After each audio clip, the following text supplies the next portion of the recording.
Hello, my dear students.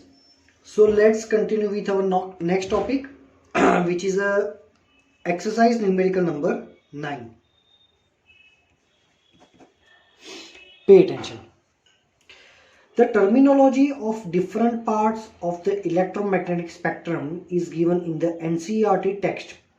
है ना, आप हमारी ये जो चैप्टर में लास्ट थ्योरी है ना, जिसमें बहुत सारे वेव्स और स्पेक्ट्रम के बारे में बताया है, they are talking about that.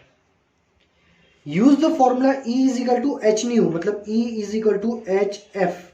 ये फॉर्मूला हमें यूज करना है. And obtain the photon energy in the units of eV. ये फॉर्मूला यूज करके हम जो ईवी फाइंड करेंगे, मतलब ये फॉर्मूला यूज करके हम जो एनर्जी फाइंड करेंगे, ये एनर्जी होती है जूल में. हमें ये एनर्जी को फाइंड करना है ईवी में. तो जूल में जो आंसर मिला है, उसी आंसर को अगर आप 1.6 इंटू 10⁻⁻19 से डिवाइड कर दोगे तो वो आंसर आपका हो जाएगा ईवी में. ठीक है, सिंपल सी बात है. ये फॉर्मूला यूज करना है. फ्रीक्वेंसी की वैल्यू कहां से लानी है, तो भाई पीछे लास्ट थ्योरी में दिया हुआ है. फॉर एन एग्जांपल, चलो सपोज कि हम यहां पे एक टेबल ड्रॉ करते हैं कि भाई टाइप ऑफ रेडिएशन.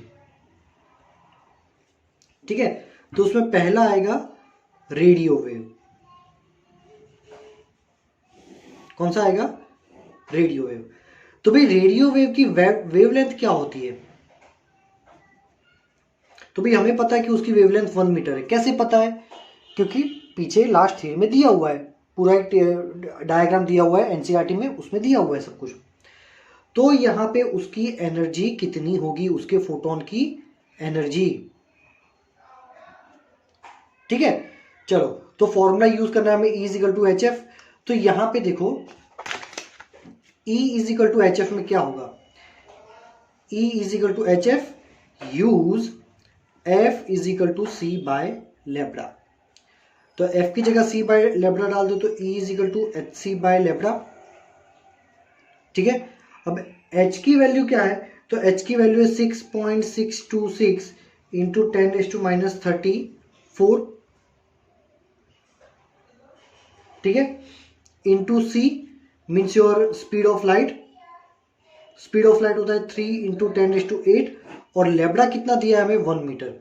तो इसको जब सॉल्व करोगे तो आपको एनर्जी मिलेगी 19.88 इंटू 10⁻26. ये एनर्जी मिलेगी आपको जूल में. बट हमको क्वेश्चन में क्या बोला कि ये एनर्जी आपको ईवी में फाइंड करनी है. सो जूल को ईवी में कन्वर्ट करना है तो क्या करना है? डिवाइड बाय 1.6 इंटू 10⁻19 कर दोगे. सी हो जाएगा फिर ईवी, और ये वैल्यू होगी 12.425 इंटू 10⁻7 ईवी. मतलब ये हमारा जो रेडियो वेव है, जिसकी वेवलेंथ 1 मीटर है, उसका एक फोटोन होगा, उसकी एनर्जी इतनी है 12.425 इंटू 10⁻7 ईवी. ठीक है, ये तो एक का फाइंड किया. हमें तो ऐसे बहुत सारे फाइंड करने हैं. जैसे कि दूसरा है माइक्रोवेव. उसकी वेवलेंथ है 3 into 10⁻³ metre. 10⁻³ metre. So you have to do the same procedure. ठीक है, सेम प्रोसीजर करके आपको ये वैल्यू यहां पे लिखनी है कितनी आती है. फिर आता है इंफ्रारेड वेव्स. और इंफ्रारेड की वेवलेंथ कितनी है? 3 इंटू 10⁻⁵ मीटर. फिर आता है विजिबल वेव्स. बुक में सब कुछ दिया हुआ है, ये टेबल आपको ड्रॉ करना है. ठीक है, कैलकुलेशन भले आप एक की ही करो, बट बाकी की कैलकुलेशन रफ में करके ये आंसर्स तो आपको फाइंड करने ही पड़ेंगे.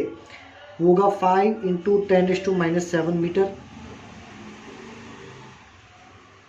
फिर है अल्ट्रावायलेट रेज. मतलब यूवी रेज. अल्ट्रावायलेट रेज मतलब यूवी रेज. ठीक है, उसकी वेवलेंथ दे रखी है 3 इंटू 10⁻7 मीटर. फिर आता है 6 नंबर का एक्स रेज,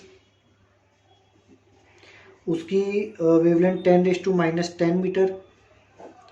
और फिर आता है 7 नंबर गामा रेज, और वो है 10⁻⁻12 मीटर। सो हर एक के लिए वेवलेंथ आपको लैम्बडा की वैल्यू यहाँ पे दे रखी है। बस यही करना है, H C by lambda. H की वैल्यू सेम होती है, सी की वैल्यू सेम रहती है, लैम्बडा की वैल्यू चेंज होती है। बस ये हर बार लैम्बडा की वैल्यू रखनी है। आंसर फाइंड करोगे जूल में मिलेगा, उसको इससे डिवाइड करो, आंसर आपको ईवी में मिलेगा। ये सारे आंसर्स आपको यहाँ पे लिखने हैं इंडिविजुअल। ये है हमारा numerical. So I hope you all are getting the point. ये आपको हर एक के लिए फोटोन की एनर्जी कैलकुलेट करनी है।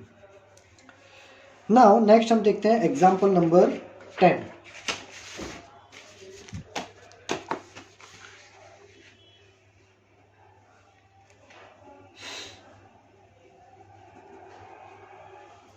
In a plane electromagnetic wave, the electric field oscillates sinusoidally at a frequency of, मतलब कि इलेक्ट्रोमैग्नेटिक वेव में इलेक्ट्रिक भी ऑसिलेट करता है और मैग्नेटिक भी ऑसिलेट करता है। इलेक्ट्रिक कितनी फ्रीक्वेंसी से ऑसिलेट करता है, तो frequency is given f is equal to 2 × 10⁻10 hertz, और उसका एम्पलीट्यूड मतलब वेव का एम्पलीट्यूड मतलब ये maximum displacement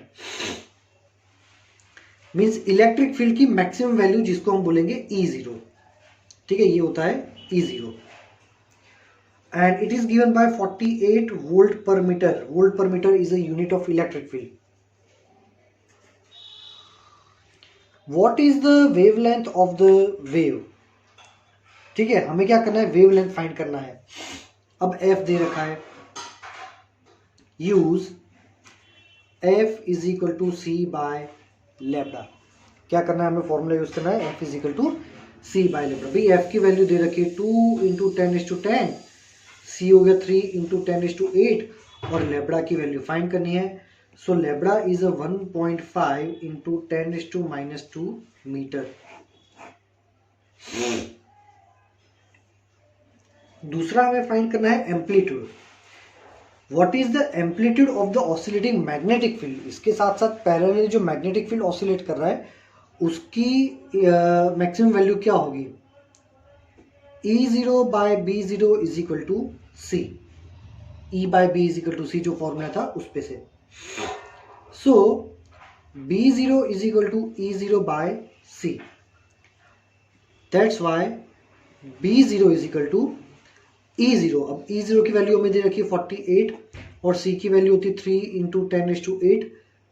so B0 is a 16 × 10⁸, 16 × 10⁻⁸ tesla. ठीक है, this is the answer of B portion. Now C, show that the average energy density of E is equal to average energy density of B। ठीक है, हमें ये prove करना है कि भाई हमारा एवरेज एनर्जी डेंसिटी जो है इलेक्ट्रिक फील्ड का, तो इलेक्ट्रिक फील्ड की एनर्जी डेंसिटी क्या होती है, 1/2 ε0E²। ठीक है, और मैग्नेटिक फील्ड की डेंसिटी होती है B²/2μ0। ये हमें प्रूव करना है। तो ये प्रूव हम ऑलरेडी कर चुके हैं। कैसे, तो यहाँ पे हमने ERMS रखा था और ये BRMS था, और हमने एक प्रॉपर्टी फाइंड की थी, एक प्रॉपर्टी देखी थी, है ना। वो प्रॉपर्टी में हमने उसका कंप्लीट डेरिवेशन दिया था। मैं ये डेरिवेशन फिर से आपको बता देता हूँ कि हम क्या करेंगे। इसको सॉल्व करते हैं कि भाई हमें पता है कि यहाँ पे RMS की जगह अगर तुम सिंपली B लिखोगे तो भी चलता है। So E by B is equal to C, है ना। तो B क्या होगा, E बाय C। तो ये हमें B की वैल्यू मिल गई। अब ये μ0 की वैल्यू भी फाइंड करेंगे।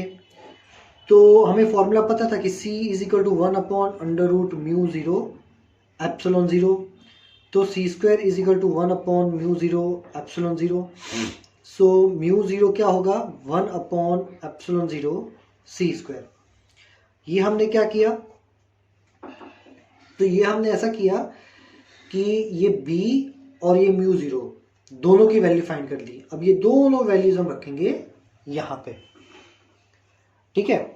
सो यू बी क्या हो जाएगा भाई, बी स्क्वायर मतलब E square by C square into two mu zero की जगह डालेंगे 1 सी स्क्वायर एप्सिलॉन जीरो, तो सी स्क्वायर एप्सिलॉन जीरो ऊपर चला गया, तो ये सी स्क्वायर कैंसिल हो गया, तो यू बी क्या मिला भाई, 1/2 एप्सिलॉन जीरो ई स्क्वायर, मतलब ये सेम फॉर्मूला हो गया इसके जैसा।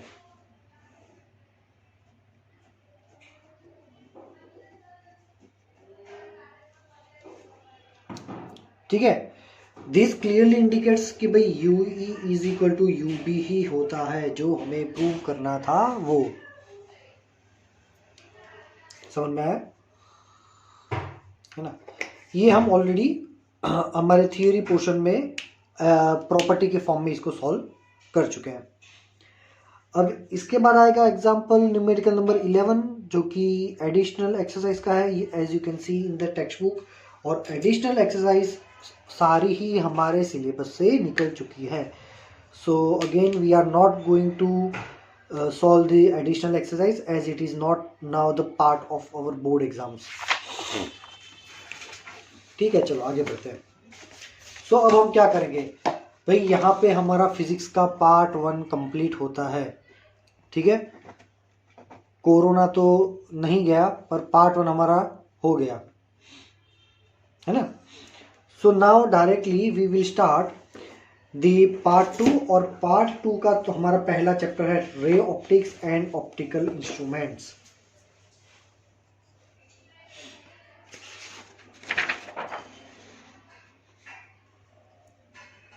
Chapter number 9 ray optics and optical instruments.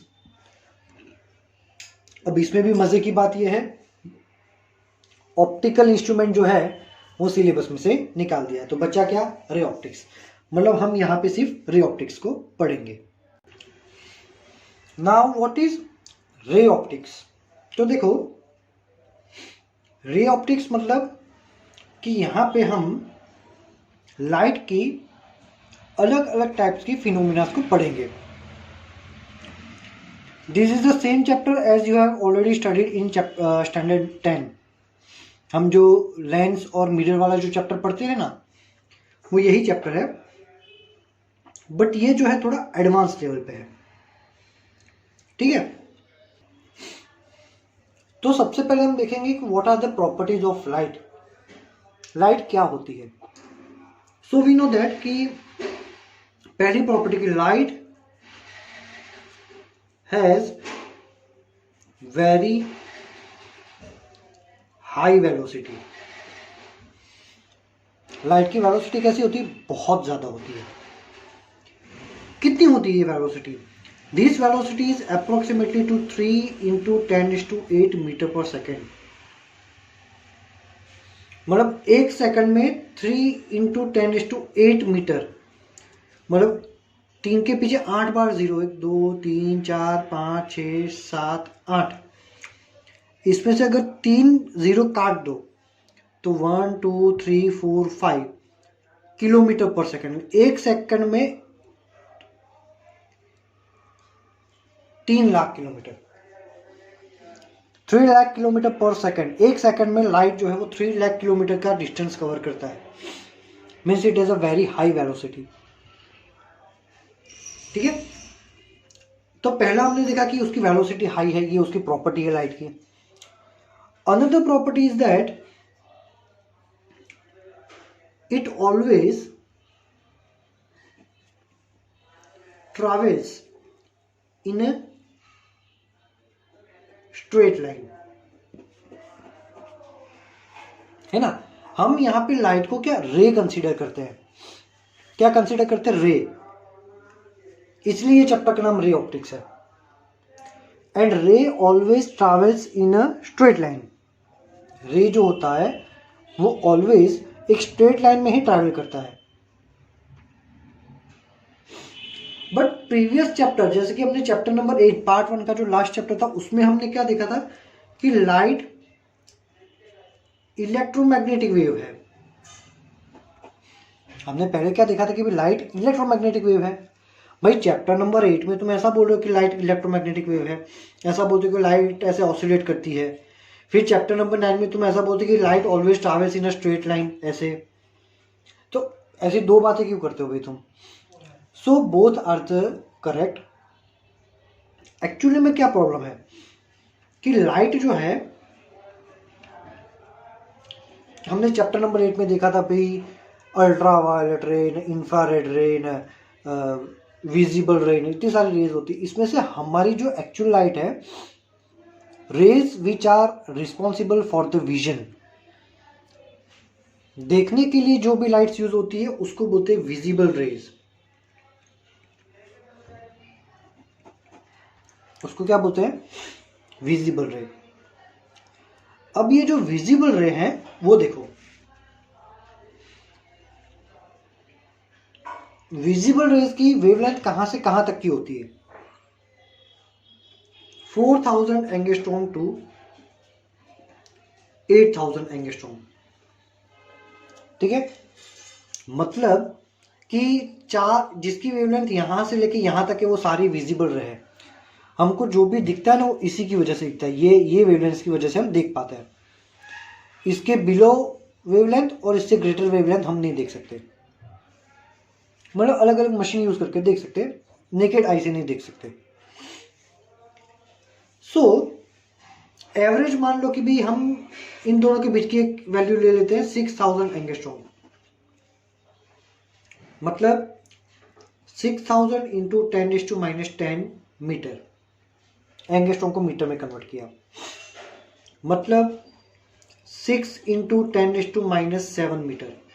मतलब 0.1 2 3 4 5 6 6 इतने मीटर। ठीक है, मतलब हमारी जो लाइट है वो है तो वेव ही है, ये सही है, बट उसकी वेवलेंथ देखो तो सही कितनी छोटी है। वेवलेंथ क्या होता है? एक पूरा वेव यहां से शुरू हुआ, यहां पे कंप्लीट हुआ, ये एक वेव है। एक वेव का लेंथ मतलब वेवलेंथ। अब ये लेंथ कितना छोटा है, and according to formula F is equal to C by lambda, हमारे वेवलेंथ की वैल्यू छोटी है तो फ्रीक्वेंसी बहुत ज्यादा है। अब फ्रीक्वेंसी को कैसे रिप्रेजेंट करेंगे? फ्रीक्वेंसी मतलब ऑसिलेशंस। तो वेवलेंथ इतनी छोटी है और फ्रीक्वेंसी बहुत ज्यादा है, दैट मीन्स अगर रिप्रेजेंट करें डायग्राम से तो छोटी वेवलेंथ और फ्रीक्वेंसी ज्यादा, ऐसा।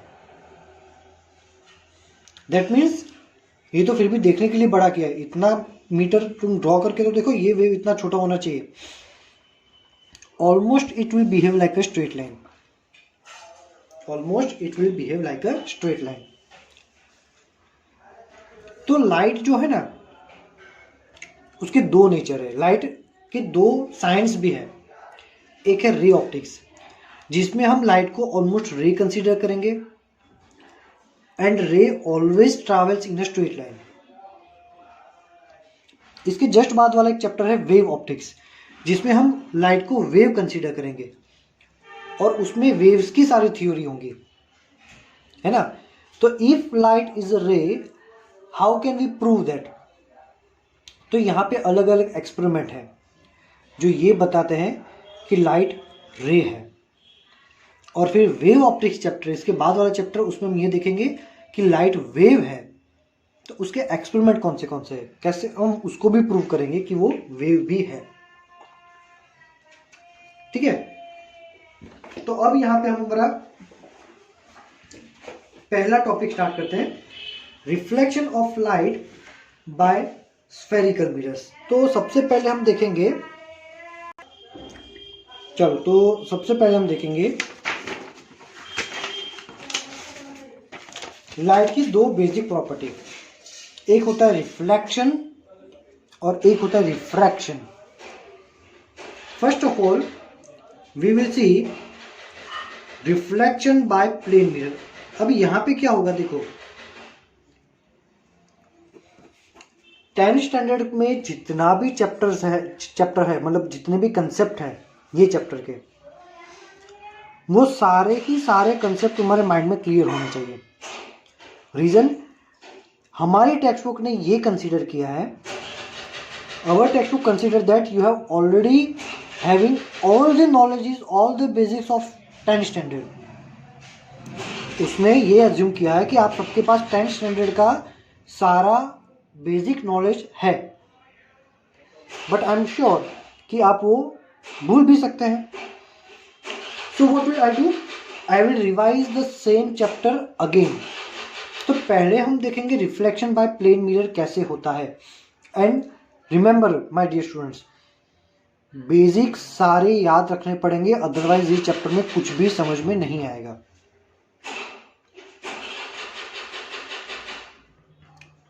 This is the plane mirror. ठीक है, ये क्या है, plane mirror. This is the object, let me draw the object by red pen. This is the object and this is the image. So what are the properties of the image? Title लिखेंगे,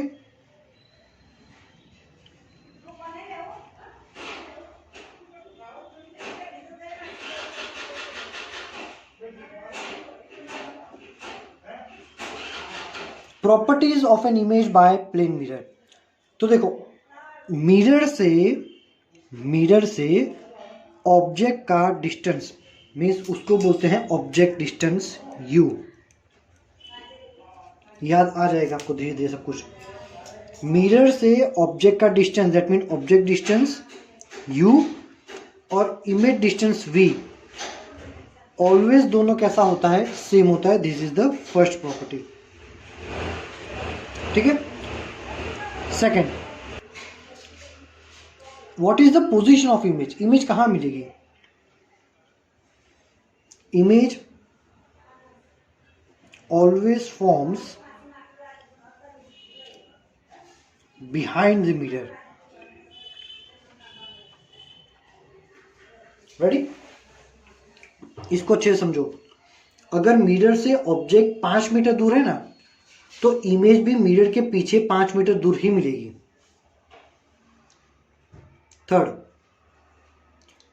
nature of image, तो ये image always होगी virtual and erect. The image is virtual and erect always. Now आपने ये word तो सुने होंगे कि virtual image and real image. So what is the difference between virtual image and real image. So यहां पे मैं लिखता हूं, real images can be captured on screen. Real image को हम किसी भी स्क्रीन पे कैप्चर कर सकते हैं। Virtual images cannot be captured on screen. Let me give you an example. हम थिएटर में मूवीज देखने जाते हैं, तो वहां पे पीछे हमारी बैक साइड पे प्रोजेक्टर होता है जिसमें से रेज निकलती है और सामने रखी होती है स्क्रीन। तो प्रोजेक्टर में से जो भी इमेज निकलती है वो इमेज स्क्रीन पे कैप्चर हो रही है पर्दे पे, वो रियल इमेज है। वर्चुअल इमेजेस को हम कभी भी स्क्रीन पे कैप्चर नहीं कर सकते, can not be captured on screen. For example, कि मिरर की जगह अगर हम पर्दा रख दें, मिरर के यहाँ आगे पीछे कहीं भी अगर हम पर्दा रख देंगे, तो क्या होगा, हमें कहीं पर भी इमेज नहीं मिलेगी। फिर भी इमेज दिखती तो है, तो वो वर्चुअल इमेज है। See, always you can see the image. Image तो हर केस में मिलेगी। फिर देखना है कि क्या वो इमेज को हम कैप्चर कर सकते हैं स्क्रीन पे। पर्दा रख दो, पर्दे पे दिखता है, अगर दिखता है तो रियल इमेज। अगर पर्दा नहीं रखते, मतलब पर्दा रख के भी नहीं दिखता, तो वो है वर्चुअल। मिरर की जगह तुम पर्दा रखोगे तो तुमको इमेज नहीं दिखेगी, आपको मिरर में ही इमेज दिखेगी, that means it is a virtual image. So always कैसी होगी, virtual and erect. Fourth, image height and object height, image height and object height is always same.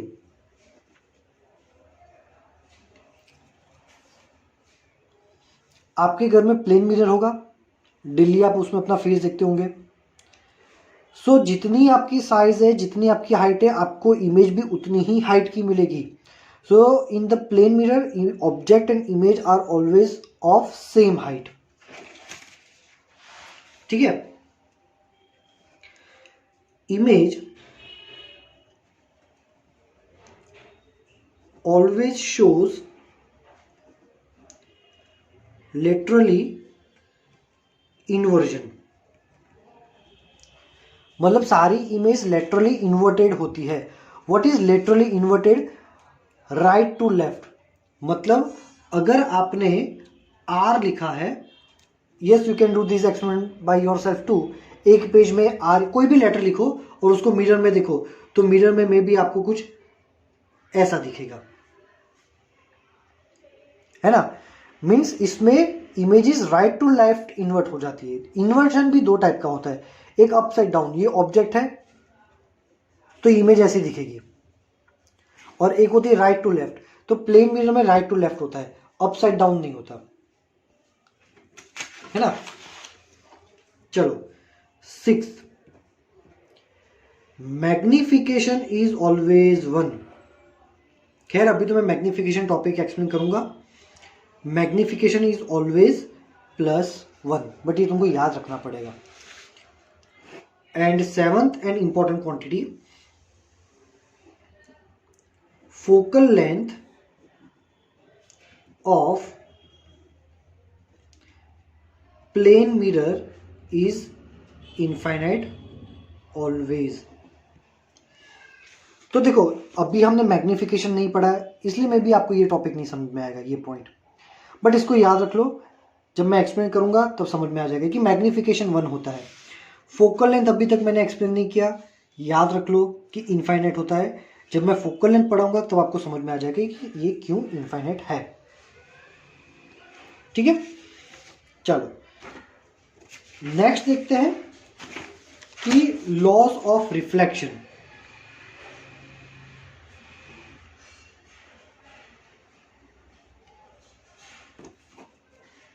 ठीक है, तो लॉस ऑफ रिफ्लेक्शन पहले हम देखेंगे प्लेन मिरर के लिए, जो हमारे टेक्स्ट बुक में डायग्राम दिया, according to that this is the plane mirror. तो ये है हमारा इंसिडेंट रे, ये रिफ्लेक्ट होके वापस चला गया यहाँ पे, ये हो गया रिफ्लेक्टेड रे, ये है थीटा और ये है थीटा।